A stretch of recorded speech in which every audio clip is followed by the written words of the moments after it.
City of Daytona Beach Economic Development Advisory Board. It's our first one of the new year, so we wish everyone a happy new year. May I have a roll call? Mr. Christos Mavronis, Mr. Harry Lloyd, here. Mr. Bob Rand, Mr. Chris Bowler, Mr. Derek Harris, Here. Miss Ruth Taggart, Miss Carol Killian. Here. Ex officios, Miss Keith Norden, Mr. Lou Paris, Miss Nancy Kiefer, here. Mr. Brad Harris. Here. thank you for coming, everyone. Brad, we'll just start with you, Volusia County Economic Development. Well, good morning and Happy New Year to all. Oops. Good morning and Happy New Year to all. I don't have a lot to cover this morning, but I did distribute a document for each of you to at least reference. This is something that was announced in November. I wasn't sure whether the the board has discussed it yet, but this is the Volusia Innovation Challenge, and it is a new event for the county. It has been an event that has been in existence for our college students for over a decade. So the Innovation Challenge itself isn't a new name, but putting Volusia in front of it is. And what this is a county-wide pitch competition, similar to what you might see on Shark Tank, for all of our residents and our students that are over 18 years of age.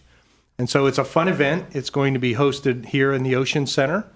For those that wanted to apply, we opened the window for applications on the 6th of January, and that will continue through the 31st of January. And between that date and March 27th of this year, we will be judging applicants, putting together the finalists who will do live presentations at the Ocean Center on the 27th. So the goal here is to encourage entrepreneurism and innovation across our communities and give them an opportunity to expose those real fun, sometimes creative ideas that can become businesses and can produce jobs in our community. So that's a big event that's coming up, and that's what our focus is over the next several weeks. And that's really all I have to cover today. Have you had very many applicants so far? Or? No, typically the applicants show up about the last few days. Okay. We've had 3 so far. Okay. We expect probably in the 40 to 50 range. Oh, cool. Yeah. Very good. And it's nice, those that apply that don't make the finals, there is a showcase that will occur in parallel with the presentations. So anyone that's eligible and participates will have the opportunity to showcase their idea also at the Ocean Center, so that those are that they'll be able to show others the idea, maybe investors if they're seeking funds to back their idea. So that showcase event will parallel the actual pitch presentations for the finalists. Oh, neat. Okay. It'll be a fun event. Thank you very much. All right. Question, tell me, how are you sending this information out to get more people to be involved? Well, we've done press release for just heads up. We've put it in our newsletter from the Economic Development Division of Volusia County. Several of our partners, like the chambers, like the municipalities, have been putting it in their newsletters. So it's going out almost on a weekly basis. There's a notice going out through one of the, we call Volusia Business Resource Partners, as well as press releases on occasion. We use social media, so it has gone out on Facebook. And I think, Nancy, I think others like the chambers have done similar things. So when you say press release, what, News Journal, Daytona Times, anything like that? Whoever picks it up. I mean, some of like the Observers, the News Journal, others will pick up that. This is very interesting. I know a lot of people in the community around here. We have quite a number of people that tell me, business ideas and different things. I know they would love to be a part of this. So I guess we got to just try to get the word out a little bit more right over here in the inner city portion. Mm-hmm. And I am open for other channels of communication that will reach the broader community, because we have a business community we're well connected with. Mm-hmm. But when you get outside of the standard business community, outside of the media like the news or the Daytona Journal, Times, would be good. What is it? The Daytona Times. Okay. Because normally that hits a lot of the black community, and it circulates. What they do is they put a circulation in all of the churches as well too, and barbershops and beauty salons. So that right there would really get a lot of eyes on it. So we could possibly make that connection. Thank you. We're That would looking for really those be- kinds yeah. of channels, so thank you. Okay. Yeah. One question, Brad, you attended the UCS Business Incubation program in Eustis. Can you tell us how that went? The meeting on the other, oof, On UCF, yeah. I noticed in the minutes. you're making me go back a few months here.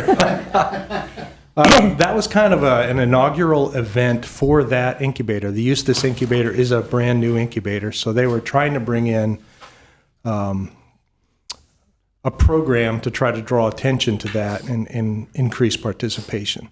So three of us went to that event, Lou and I think it was just the two of us. But we went, and what we heard was a good program that covered legal, it covered startup requirements, it covered the UCF BIP program, the actual incubation program, described what it was. There was a nice group that was participating there. Many of them were early or pre-start type innovators and business entrepreneurs. So it was a good event. Showed us, what could be done if we tried to do something similar here. There were aspects of that maybe would be changed for us if we were to do something like that. So the takeaway really was we are doing the right things. There needs to be a greater outreach to the general community to increase awareness of our incubation program locally. We have this event, the Innovation Challenge, is one of those things we're going to use to try to get the word out into the community that we have an innovation support system here. And one of the in-kind prizes that has been offered in the Innovation Challenge is a free year in our incubator.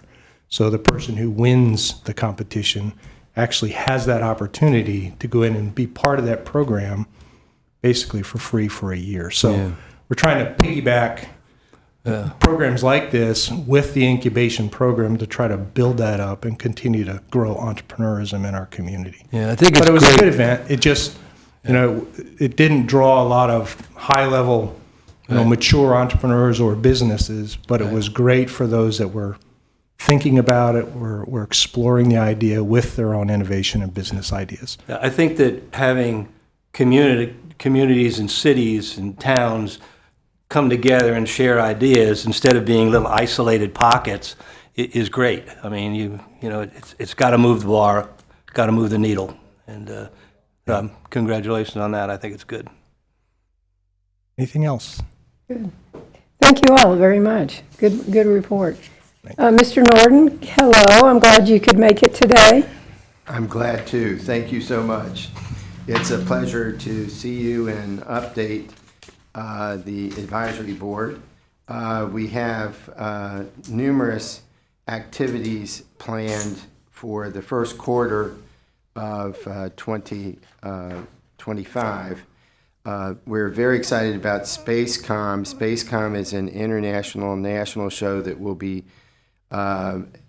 going on the last week of January, and we invite all of our local practitioners because it is going to occur at the Orange County Convention Center. We have a very well-placed exhibit booth. We are looking forward to hosting 15 Australian companies there at the show. You read about them in the September minutes. They actually visited Central Florida and Space Florida and the Central Florida area. So they're returning, but it is an international show.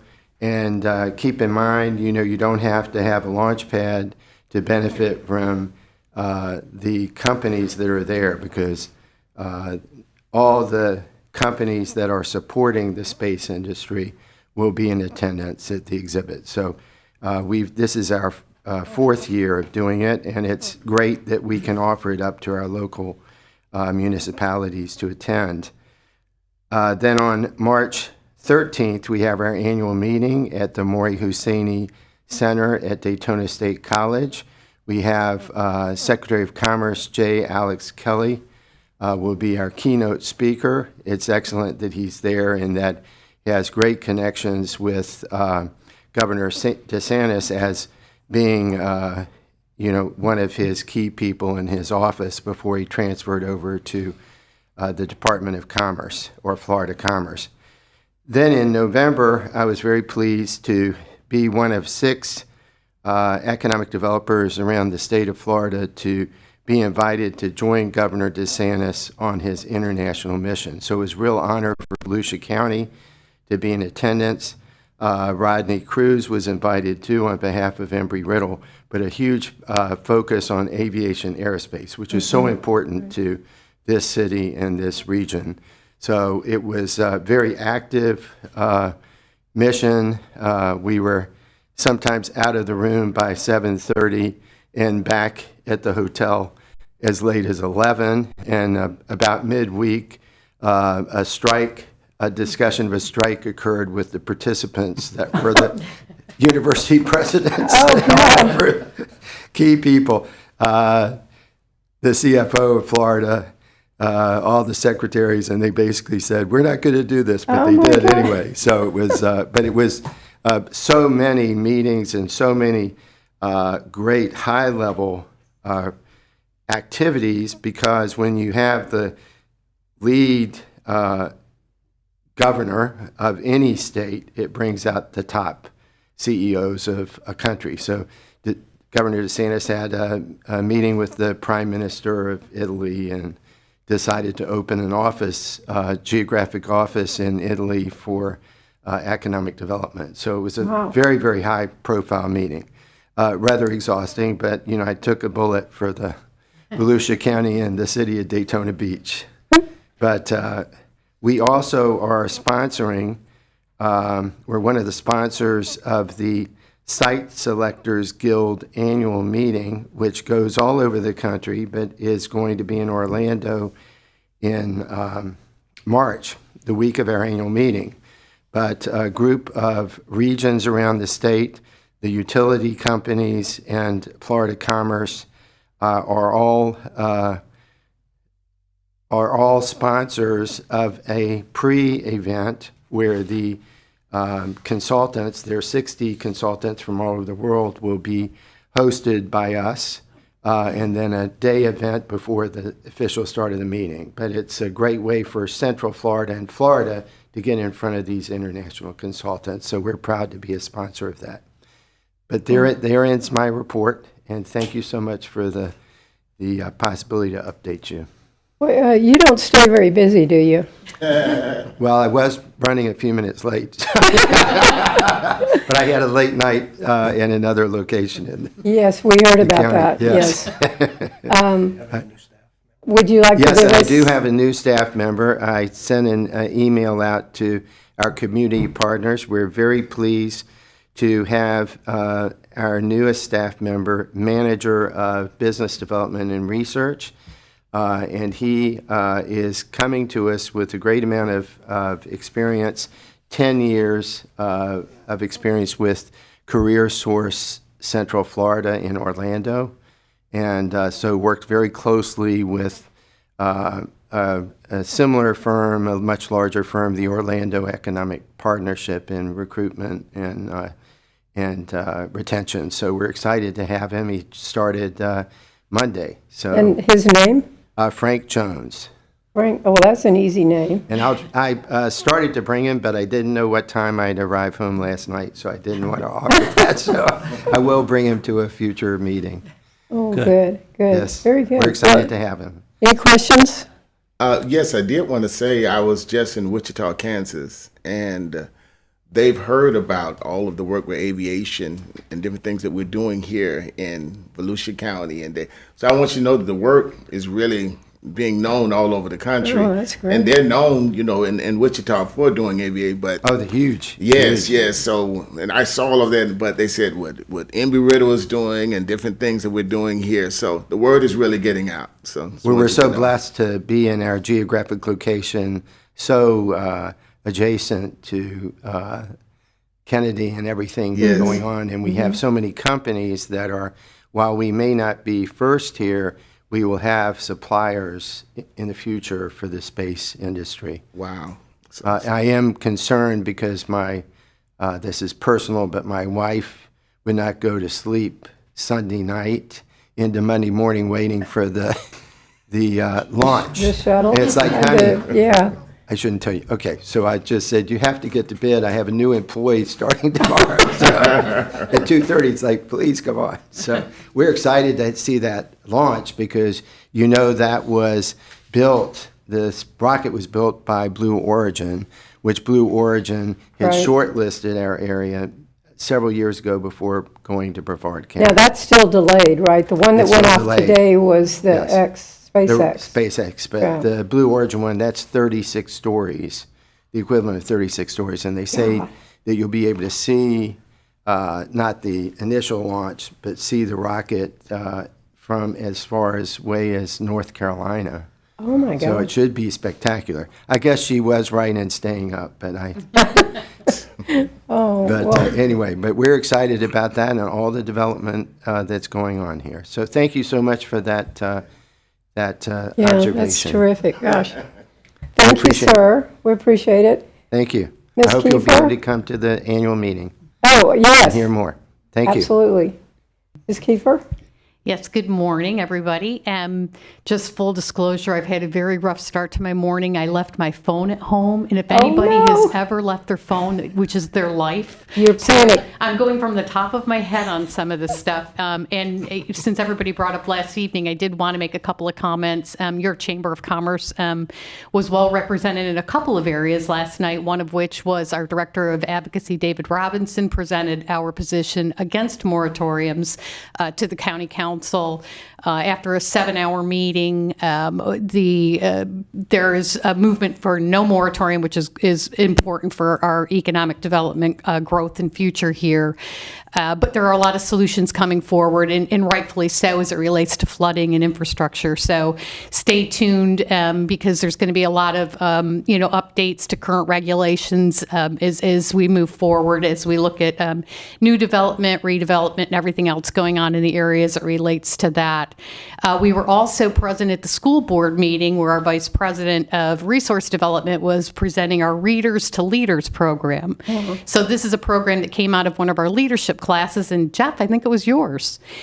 So we have put together a consortium that's working with the School Systems Early Learning Coalition and other partners to really help elevate the reading scores of our third graders. We all know that is important to get through that particular stage of life that really sets your future for how you get through school. So we're really proud of the work that's being done there.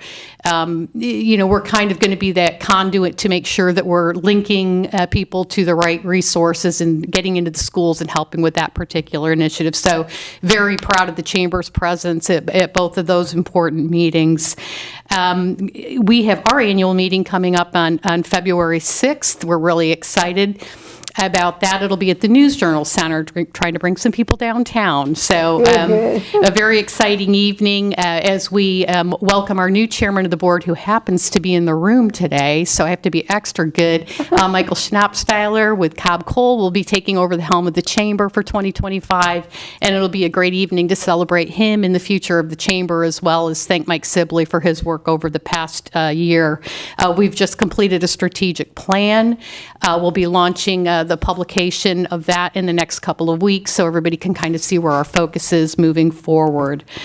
With the leadership of Mike Schnappsteiler, we are doing a pre-visit to Tallahassee to coincide with the Florida Chamber's legislative event. Again, being kind of lockstep with the Florida Chamber on issues that are important for the state can really filter down into the work that we do here, making sure we're all kind of collaboratively working on important pillars like workforce development, economic development, life, quality of life, education. So we're excited to take a small group up, tie into their meeting, and get some additional work done while we're in Tallahassee, February 10th and 11th. Then our March Eggs and Issues program will feature Mayor Henry, who will be doing a State of the City.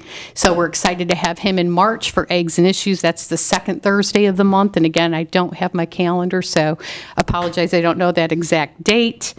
And then we will be preparing and taking a larger group, probably 50 to 60 people, to Tallahassee March 31st and April 1st for the annual Volusia Days. This is an activity where we bring all of the chambers together. Every chamber in Volusia County is represented along with business leaders. And we will be going up and seeing how we can, make our impact heard in Tallahassee and make sure that we're being thought of as issues that are important to this community here in Daytona Beach and Volusia County. So a lot of activity coming up in the first quarter, but a great start to a new year, and we look forward to continuing to collaborate and work on making this a better place to not only work, but live and play. Awesome. Good grief. We are a busy community, aren't we? I would like to have us more involved again, and I know we missed it this year about exit issues, but I'm glad to hear that Mayor Henry's going to be there, so he would have done probably what we would do. But I would like to suggest that the board members try to go to that exit issues meeting, if at all possible. We would love to have you. So we'll work with Jeff or whomever Right, else to make yeah. sure, that we get an invitation out and. That would be great, Jeff, if you can do that, because we historically have had a history with you guys. So, It's March 13th. Thank you for March the calendar 13th. key. Where is it going to be, do you know? It will be at the Yacht Club, at the Halifax good. River Yacht Club. Okay, all right. Great. March 13th. All right. Thank you. Any questions going forward?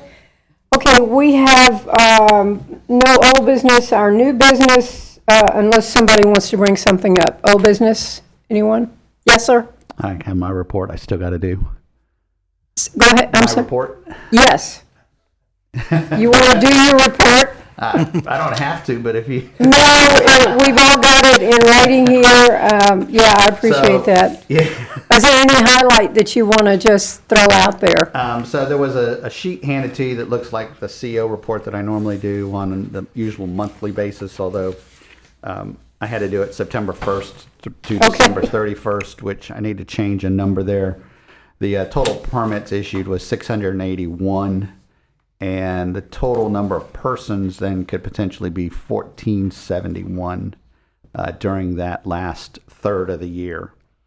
I dropped a report on your desk this morning that looked at January 1st through December 31st of last year, where the number of permitted units inside the city was 2,084. Value of construction was $560 million to the city, and anticipated projection growth is 4,501 persons, which will probably take us close to almost 88,000 people in our next report that'll come out about August next year. Okay. It's down a little bit from 23.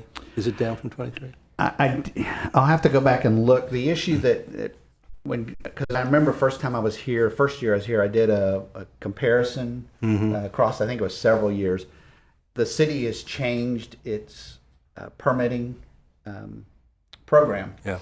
And so a lot of that data I'd have to go back and find and try to move forward. And then they split during the year.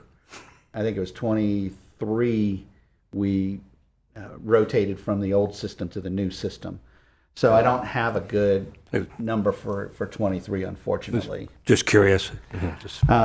I would suspect that it's probably down a little bit, just because of the economy in 2023 and the rates were not conducive to seeing a lot of construction. I will tell you that, which leads me into our TRT report for the last third of the year as well.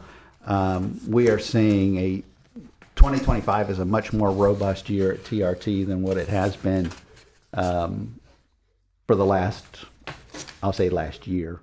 We're back now to almost a full Tuesday, 9 a.m. to noon. So far, the beginning of the year, of seeing a lot of activity, at least making that initial step to development. So again, I remind everybody that the TRT is the first step. It's not an application for anything yet. It is just a open discussion between proposed development and city staff to do a little bit of back and forth and to really let developers know these are some potential hotspots that we need to be concerned about. In December, the City Commission received a report from Sports Facilities Companies, who was a consultant that the city hired to look at 600 acres that the city owns behind the First Step Shelter to convert and develop a sports complex. They presented that report. It looked at building an indoor field house facility that could host basketball, volleyball, wrestling, anything that you can do indoors at that facility. There were 16 outdoor fields that were proposed to be synthetic grass as opposed to natural turf. And then looking long-term at potentially replacing Municipal Stadium with a new stadium out there, which would have better access and maybe not have some of the issues that we're starting to see happen at Municipal Stadium. Access there especially. Yes, most definitely. So this year, matter of fact, we met yesterday with our communications team. We've got an excellent person they brought on board who has a marketing background. We're going to begin to develop a product so that we can then begin to solicit investors into helping us build that facility. And so we're beginning that process now. So hopefully we can get through this year, have enough financing in place, we can at least build a portion, or at least get started on a portion really? of the Okay. project. For now, it's just called a sports complex, or? Yeah, we don't, that's the best name I can come up with Okay. because we don't have, That's not bad.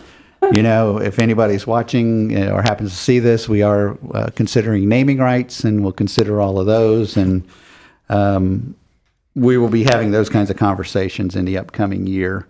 Okay. And so I get asked the question, we figured it's probably going to be a phased project because we don't know if we're going to be able to do all three of those phases at one time, but really it's going to be dictated by who has financing and who wants to help and which portion of the project they want to see done first. So we did that. We have a meeting tomorrow or not tomorrow, but on Friday with an out-of-town developer who's interested in looking at some properties, doing some mixed-use developments around town as well. So Okay. more bigger type projects than some of the smaller projects you may see around town. But so we'll be meeting with him. Good. I'd like to talk to you after the meeting a little bit, Yes, ma'am. if we could. Okay, any questions, comments? That's terrific. All right, new business, we have our annual Brownsfield report with Michael Snepsgeller. I don't know if I'd ever pronounce your name correctly, and I apologize.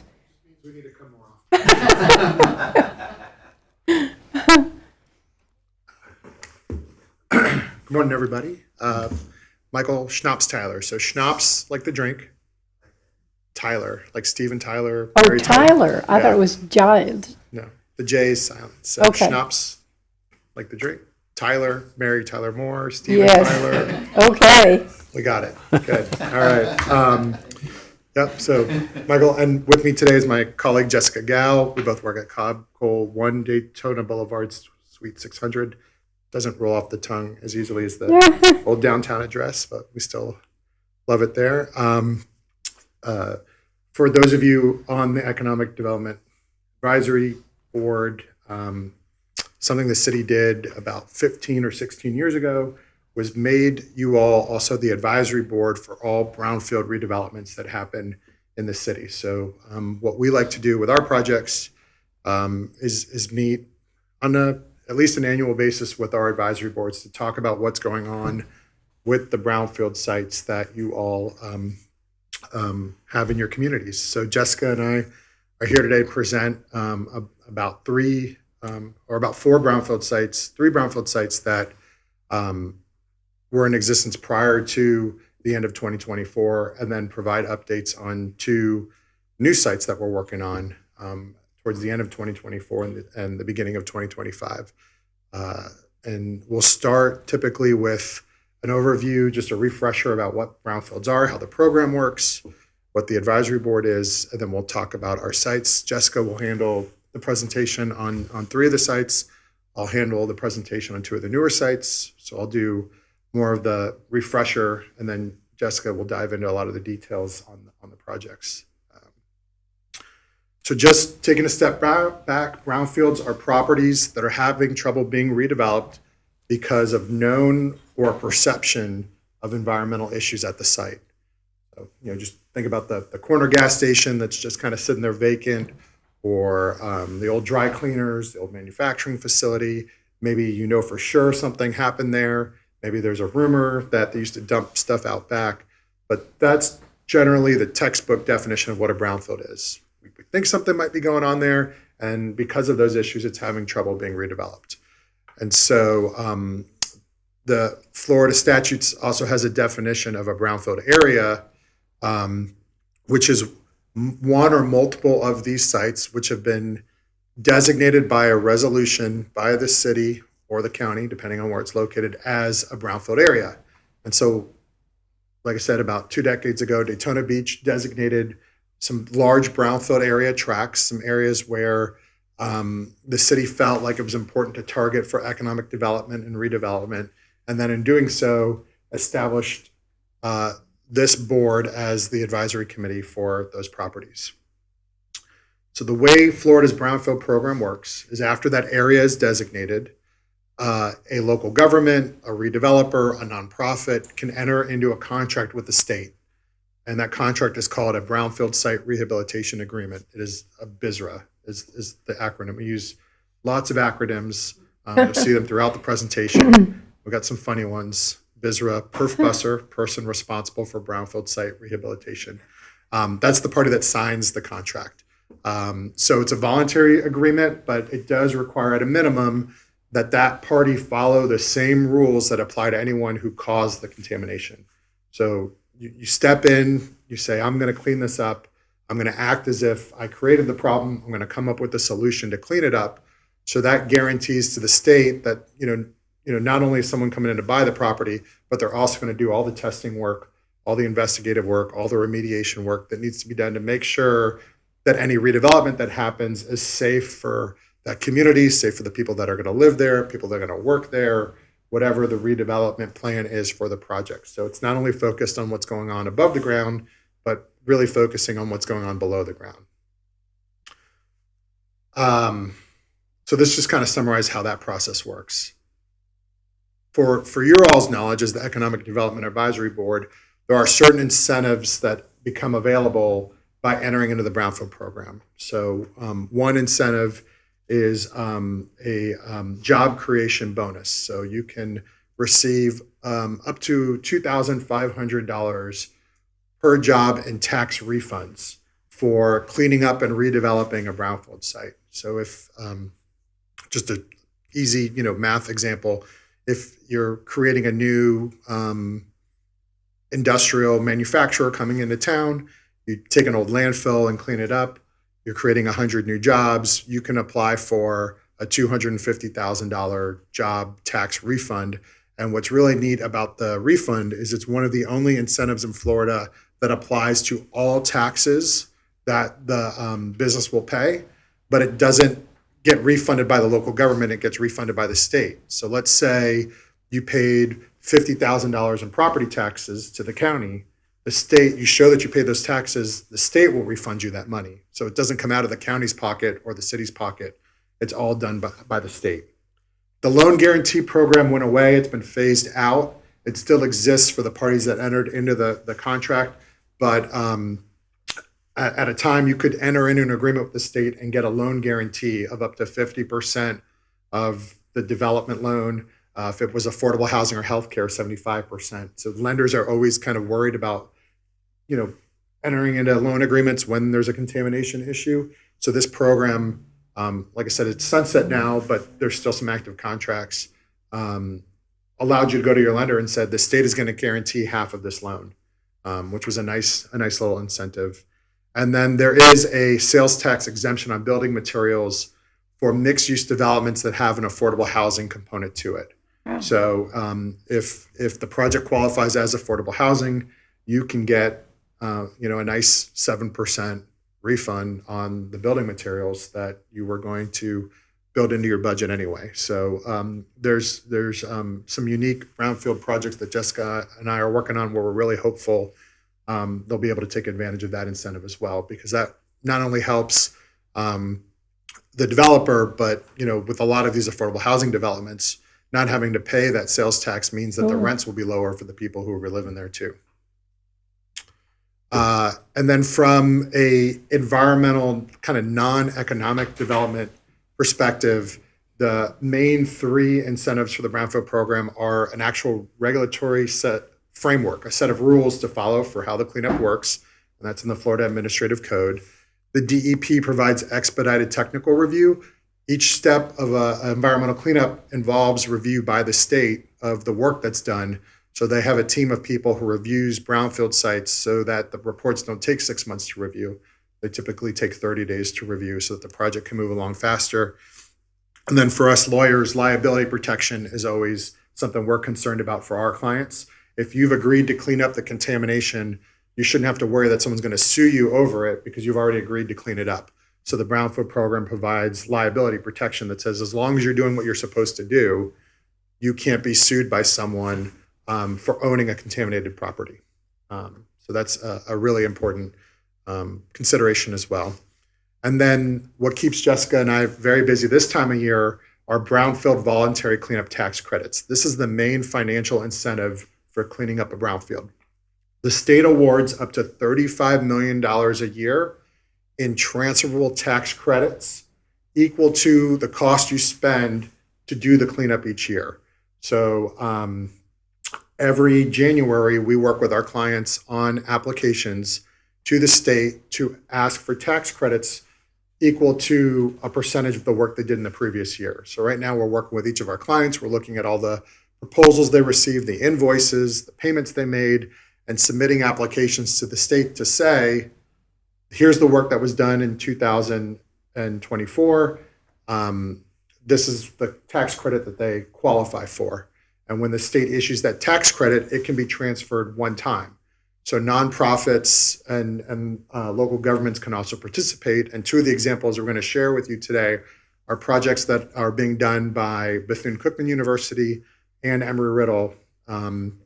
As nonprofits, they take their credits and they sell them for cash so that if they spent money on their cleanup, they sell them and then they get reimbursed for the work they did. And so this little table just kind of explains the different types of credits, more acronyms. Site rehabilitation is just your annual year-to-year cleanup. So using that nice even round number, let's say you spend $100,000 on cleanup, you can get a 50% tax credit, so $50,000 back that you can then sell to someone that has tax liability. And in Florida, our corporate income tax are paid by big businesses. Think of your Publixes, your banks, your credit card companies, your insurance companies. They want these credits because they'll buy them for maybe, a 5% discount or something like that. So then they're saving money on the taxes they pay. And then, like I said, the nonprofits, the local governments get their costs back returned. SRCO, another acronym, that's Florida's word for no further action letter. When your cleanup is complete, you get a site rehabilitation completion order. So you can apply for another one-time 25% credit of all the years put together. So, let's say the cleanup takes, 10 years or 5 years or 3 years, whatever it is. You've spent $1 million on the cleanup. You can get a 25% credit on that $1 million. So another $250,000 on top of the 50% you received every year. If sites are redeveloped for affordable housing, we have one new one in Lake Worth, Palm Beach County. It's going to be a 100% senior affordable housing right off of US 1, something we kind of envision for our corridor, someday. They're going to get another 25% back, so they'll get 100% of their costs back on the cleanup. Same thing for a healthcare provider. So you see a lot of the Centra Cares around town, urgent care centers. doctor's offices, things like that. We did Advent Health's emergency room in Port Orange on an old landfill. So they were able to get a one-time 25% tax credit back for building a healthcare provider. And then for your illegal landfills, your illegal dump sites that have solid waste, they may not have contamination, but they've got trash, debris from construction, all that. Very different from like the chemicals that we see in soil and groundwater. The state will also provide a 50% tax credit up to $500,000. The example I always give, it's not one we worked on, but we always found it really interesting. A guy bought a piece of land in Apopka next to the warehouse he was building for stormwater, and they found 88,000 buried tires underground. Back in like the 40s or 50s, someone had an idea that they could create artificial reefs using tires. It failed, and they just dumped all the tires on this property. So he didn't have any contamination issues. The tires didn't have any, soil or groundwater contamination, but someone still had to take these tires, haul them off to a facility, and get rid of them. So he was able to recover for that using this solid waste tax credit. So turning to you all, so you all are the advisory board. The idea is just to increase knowledge and information about how brownfield sites are redeveloped. We're going to share with you what's happening with the 5 projects we're working on. So if you have any questions or comments or anything you want to tell us about, we're here. But really, the idea is to increase knowledge about opportunities for new businesses coming to town, community safety, and environmental justice, which is the idea that underprivileged and minority communities shouldn't bear a disproportionate burden of environmental cleanup issues, right? So you think of those big manufacturers that were located in the downtown and then they leave, and then the residents who live there are kind of left to pick up the pieces, right? The idea is by facilitating knowledge and talking about these programs that are available, it can help make sure people know that there's an answer to the environmental cleanup situations that may occur. We did update Jeff in December about the new projects we were working on, so we provide notification of the new things that were happening. We were hoping to come to you all in December, but with the timing, it just worked out that January was better. And then again, we come and update you on a fairly regular basis about what's going on with our sites. I just have a few comments because I've been here from the beginning for this, is how much this whole program has grown from just practically nothing to what you do now is phenomenal. Yeah, when we first came here, the state only awarded $2 million a year. Yeah. In tax credits for brownfields, $2 million a year, and it's not that long ago. Getting gray, but I'm not that old yet. But the first project we tried, and I think we talked about this before, was over on the railroad station area across from, and some private citizen came here and started this questioning and and so that's how it got started. And I just can't believe how this whole thing has grown. It's now with the amount of funding that the state provides, brownfields is the second biggest cleanup program in the entire state, behind the state's gas station cleanup program, where taxes that are paid on fuel goes to fund cleanups for tanks that existed 40, 50, 60 years ago. That funds over $100 and something million a year. But with brownfields, with it being a 50% tax credit, people are spending $70 to $80 million a year voluntarily on cleanups, whereas these sites would have sat there idle if this didn't exist. And that's a good segue to these statistics. The state has to receive an annual report every year about how busy we are with brownfields. So there's almost 600 of these brownfield areas across the state. Over 500 of those individual cleanup agreements have been signed. And then of those 500, 235 no further action letters have been issued. So we're almost batting 50% on getting through the cleanups and all that. And then within the county itself, we've got 36 areas that the local governments have designated, 19 properties within those areas that have the cleanup agreements. I think We've worked on just about every one of them, but maybe 2 or 3. And then 10 of those 19 sites have reached the end of the cleanup process and been redeveloped. Several of those in Daytona Beach. And with that, I think we're ready to update you all on the actual projects themselves, unless anyone has any questions about the program in general. Turn it over to Jessica. Good morning, everyone. Jessica Good Gell, morning. Cogwell Law Firm, 1 Daytona Boulevard. If I'm not as peppy as usual, I also had a late night in council chambers, and it was a fun time. But Happy New Year! We're kicking off strong. The first site is 645 North Atlantic. This is directly across from the new Marriott Renaissance, which we'll talk about in a minute. We've talked about this site in previous visits to this board, but it is a gas station operating across the street. So southwest corner of North Atlantic, A1A in Glenview. It is the first beachside property to enter into the program, which is exciting, but also has had its challenges. You know, we learn about tidal influence on groundwater tables and things like that we, don't deal with as often. So it is an operating gas station. It has historic issues relating to removed storage tanks. In May 2022, we had a remedial action plan approved by DEP. I'll show you a figure before, but if you recall from former meetings, this is when we had an active remediation system. So we have all of those, just pop forward and show you guys, all of these areas where we are injecting, I'm going to say a cleanup mixture into the ground, letting that chemical reaction take place, getting the contaminants out of there. I'm going to go back just for an update. So that's the Petrofix. It's activated carbon. It goes in. Magic happens, I'm going to say. The ground gets cleaner. We are now in the post-injection sampling, where we are just saying this is what happened as a result of the sampling events.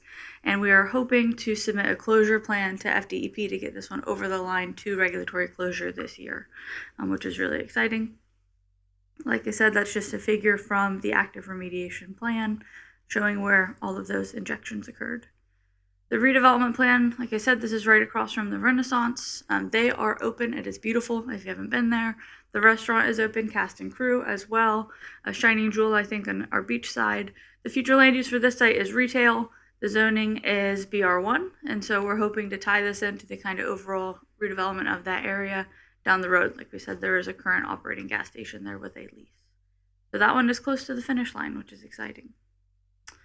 The next one is 833 West ISB Brownfield site. This one is owned by Bethune College University. Bethune-Cookman University. It is along ISB. There used to be automotive uses here on the site. Daytona is a big automotive use town. You'll see that, repeated through our sites. Site assessment occurred in 2022 and 2023. We are working with DEP again on closure options for this site that deal with kind of remediating some of the pavement and impervious surface out there to bring this to regulatory closure. DEP approved a request to discontinue groundwater monitoring. No real impacts there. They're connected to city water. We're doing good. And we do hope to receive the formal no further action letter in 2025. Get this one off the radar as well. I'm sorry, where exactly is this? So this is right along, this view is if you're traveling, I'm horrible at directions, west on on ISB. Directly across is kind of the main college campus. Across the street here is the site. Yeah. I believe this is the old Ford dealership. Oh, That was okay. on ISB where the building kind of comes right up Right. towards the front. Right, right There's there. on the back side of the building, there was a hair shop. That's really where Okay. Huh. The redevelopment plan for this one is really just to get to closure and allow the buildings to continue to be used by the university. The last site in terms of current updates is the 218 West ISB Brownfield site, the site with a million names. You may know it as the former First Baptist Church site, Project Delta, now it's Accent Daytona. This one is undergoing brownfield review and remediation, which as far as we can tell is tied to the former oiling of streets back in the day to keep dust suppression down. Oh my gosh. So it's just kind of a background issue that was present, noting some impacts on the site. So we're working with DEP to go through and remediate this site. Overall, we've done initial site assessment activities. We are working towards a groundwater sampling event and soil management activities. So we are at the beginning of this one in terms of DEP review and assessment, but we've given them a pretty good look at why we think these impacts are here on the site. And this one is very close to actually redevelopment. So this is the rendering that you guys may have seen in the News Journal. This site just had an amendment to the PD agreement approved. It had an incentive agreement approved by the CRA and the commission to provide 50 workforce housing units, priority home or housing for police officers and first responders and educators. They're obligated to complete the cleanup with DEP and a lot of other things that are outlined there in that incentive agreement. They are ready to start construction first quarter 2025. So they are finishing up their site plan review. Yep. Now, that location there, where is that? That is on the hard corner of Ridgewood and ISB. So if you know where Popeyes is, the site wraps around behind Popeyes. Wow. That's Wow. where they're going to build that. That's- Does it go all the way to Bay Street? It does. Bay, Palmetto, ISB, Ridgewood. I think that's the intersection. This is ISB and Palmetto. Wow. Wow. That was my old church. I Yes. pastored that church on the Oh, corner. really? Yeah, Oh. First United Methodist Church. It used Yep. to be there with the big mural. Wow. It's Gosh. exciting. So sentimental. That's So they're going to start construction soon? As soon as possible. I've already got an email from them this That is morning saying, how's our site beautiful. plan? A review coming along. Oh, So they are anxious. They've owned the site for, I think, 2.5 years after Framework looked at this site before they moved to 400 Beach. So they're really ready. It's going to be an exciting and a transformative project here in the downtown. One other question. Maybe I don't know if Jeff, you would know about. Is this like for? This is not senior citizen living. This is like for what type of housing is this? Yeah, it's market rate in general. Oh, general. Okay, good. As part of the incentive agreement, they provided some set asides, and so it's that 50 units will be workforce affordable housing. So those rents will be set aside to people making 120% of the area median income. Beyond that, there's an unlimited number of units that police officers, if they enter into a courtesy officer agreement, get 50% off rent for 6 months. Wow. As a way to kind of bring in police officers to the community, get the retention rates up. And then of those 50 units, I think there were a few set aside directly to be awarded solely to first responders or educators. And so beyond that, I think we're right around just over 300 units. So the other 250 will just be market rate, bringing people down to our downtown. wow. Oh, good. Wow, that'll bring a lot of business traffic too, right downtown. That's going to be beautiful. They have a lot of addresses. Man. This is Palmetto and ISB. I don't know that it has an address assigned yet. Yeah, I say it has about 30 parcels right now that are being combined into one. Okay. But and that is the last update on the current one. So unlike the other two, this one's at the beginning of the DEP process, but it's pretty straightforward, so it'll move fast. And then Mike will go over our new sites. So again, because these sites entered the program at the end of the year, I think, when we come back either in December of this year or January of 2026, which is really hard to believe, we'll have a more robust update. But these are sites that entered the program I think both agreements were signed in December of 2024. So the first one is what we call the Bay Street Brownfield site. A lot of people have called this the Burgoyne Block. So these are actually the properties immediately east of the site that Jessica was just talking about, that an affiliate of Brown & Brown, recently purchased.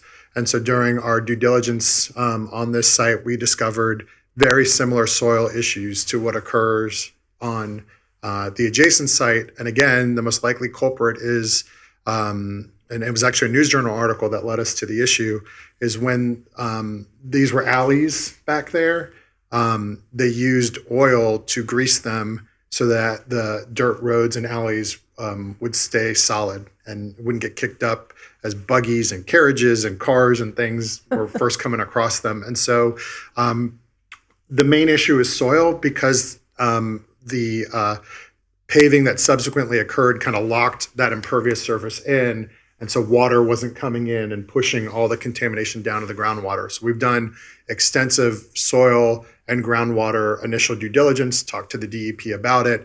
And so what we'll likely do is allow the impervious surface that's out there to remain in place, that serves as a cover to keep that impacted soil encapsulated.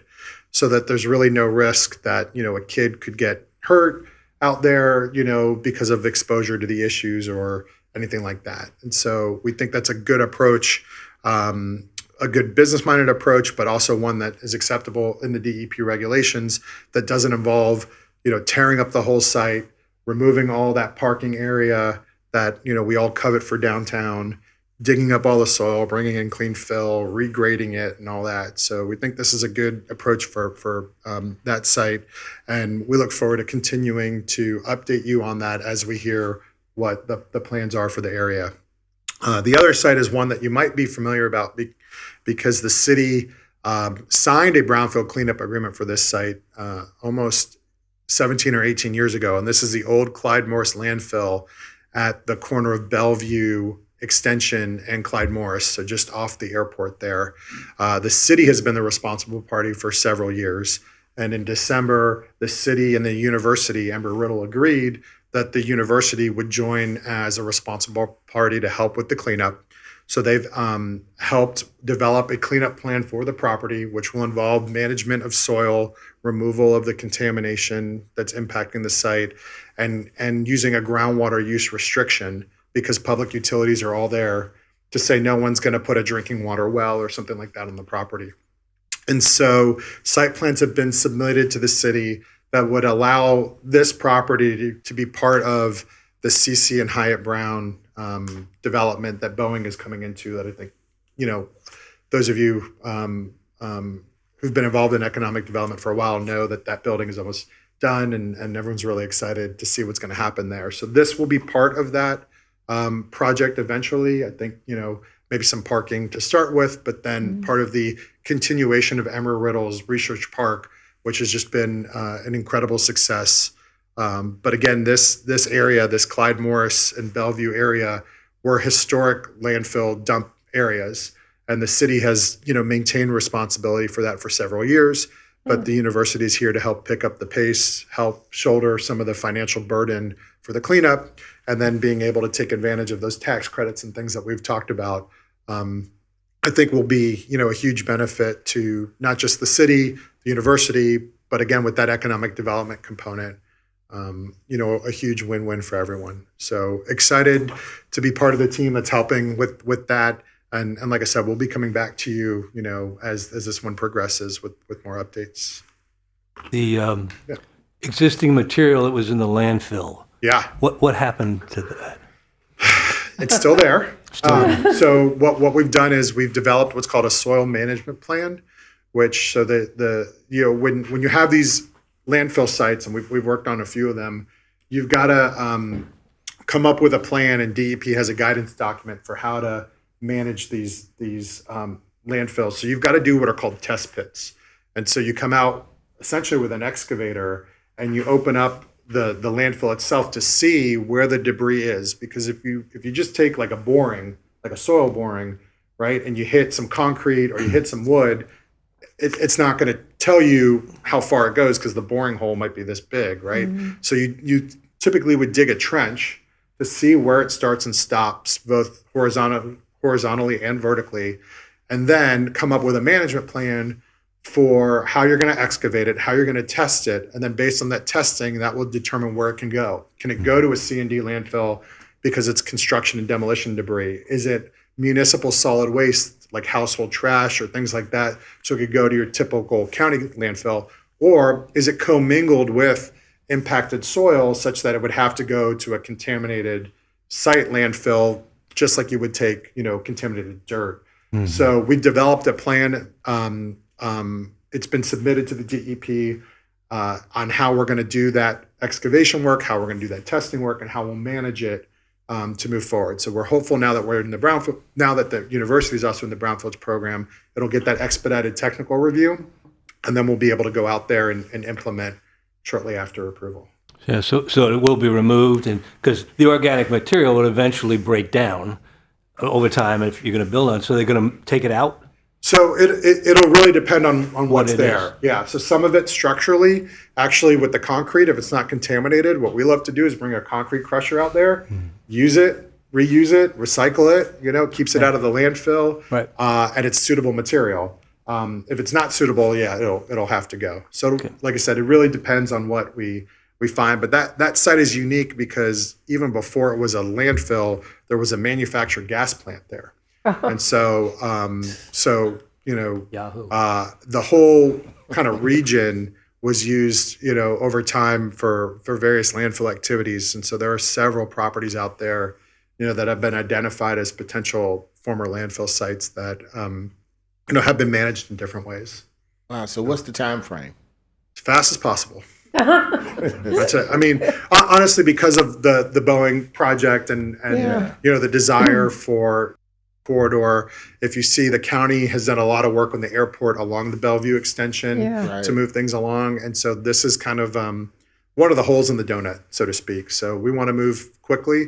The closure process is complicated, but the unique thing about brownfield redevelopment is as long as you've managed the issues so that it's safe for people to be there, the redevelopment can continue and you can continue with the cleanup after and do monitoring and things like that over time.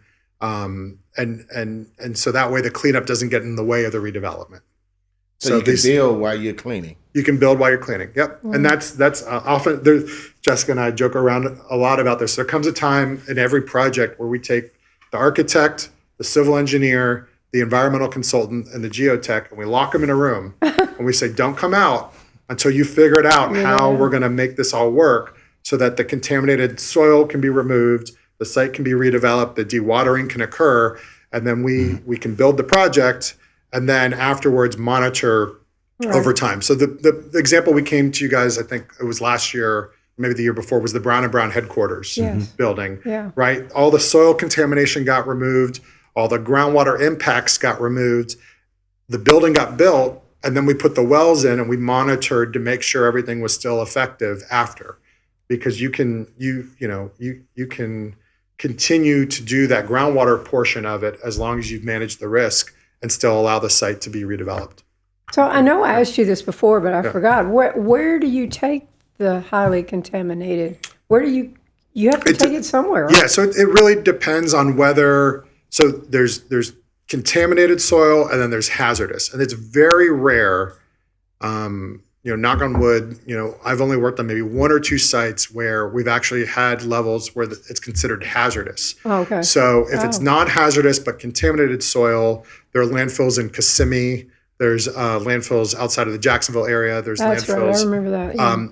If it is truly hazardous material, then it'll go to Louisiana. It'll go to Michigan. Wow. There are different sites that have been federally permitted to handle that type of material. So again, what makes our area unique is, our historic industrial uses have not been heavy industrial uses, right? You don't have the big smokestacks and things like that you see small manufacturers, family businesses and things like that. And so while they do have their contamination issues, you don't see the severity of the issues. You don't see, people use the word Superfund to kind of describe all contaminated sites. That's just not the case, right? We don't have a Superfund site in our area. We don't have those sites that raise to that level. They use that term very loosely, but in actual practice, it's just not the case. Right. So most of our sites can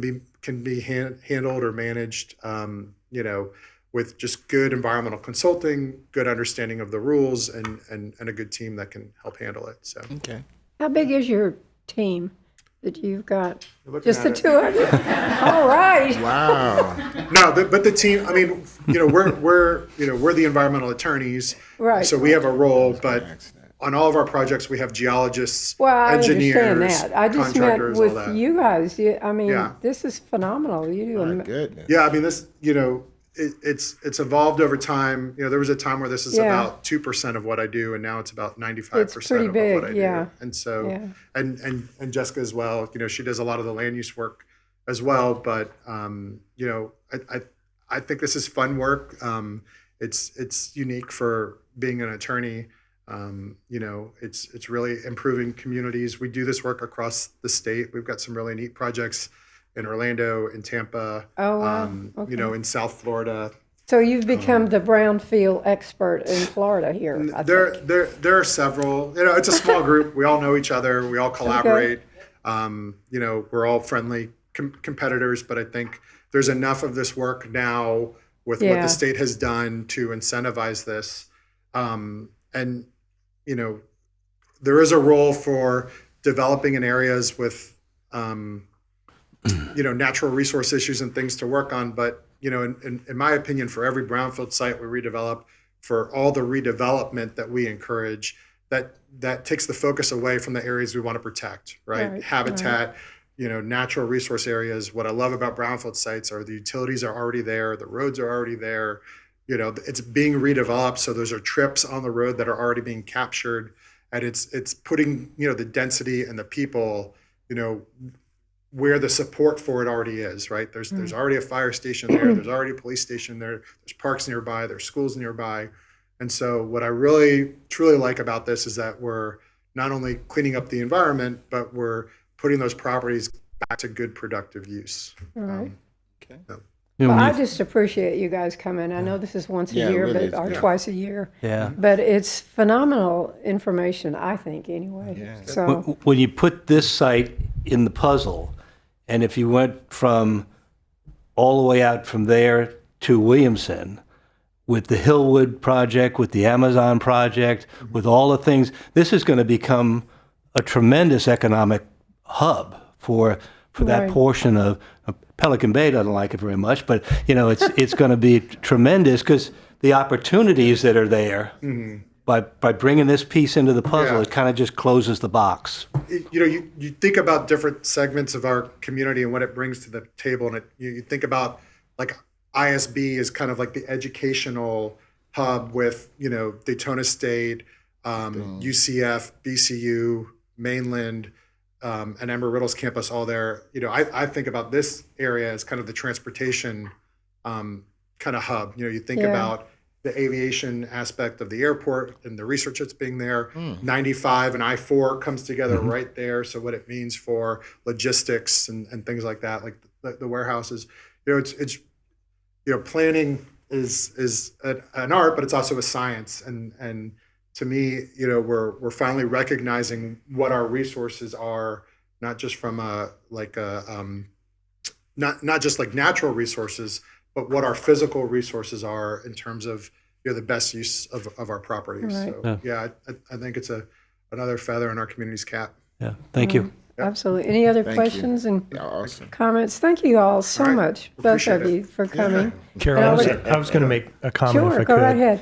I was involved in the airports project in 2023. And so we began that in terms of timing. Harry, you said something about it. I think we filed the BISRA in maybe May of that year. We began moving debris that summer. We were finished by end of summer.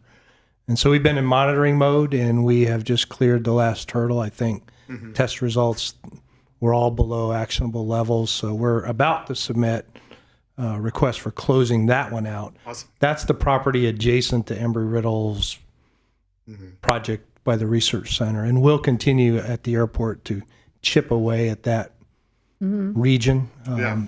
to continue to help that development. Absolutely. Yep. Interesting, very interesting. Okay.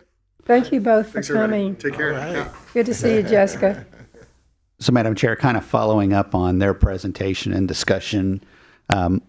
So one of the things we've had a conversation here at staff level is begin to discuss, while we do have a need to provide affordable housing in the community, if you look at 2024, we had the announcement of Boeing with 400 jobs, with those engineering jobs being in the $100,000 starting pay range, if memory serves me correctly. And then mid to late year, we have Aura Aero with 1,000 jobs, 600 of those being in the engineering and the manufacturing component of that group, also being at about 70,000 starting salary. One of the things we begin to have a conversation about is how do we look at the development that's coming in and making sure that those developers that are coming in are providing the housing that within a very short period of time, within 5 years, we're going to have close to 1,000 new jobs in the marketplace. And how do we keep those people here? Right.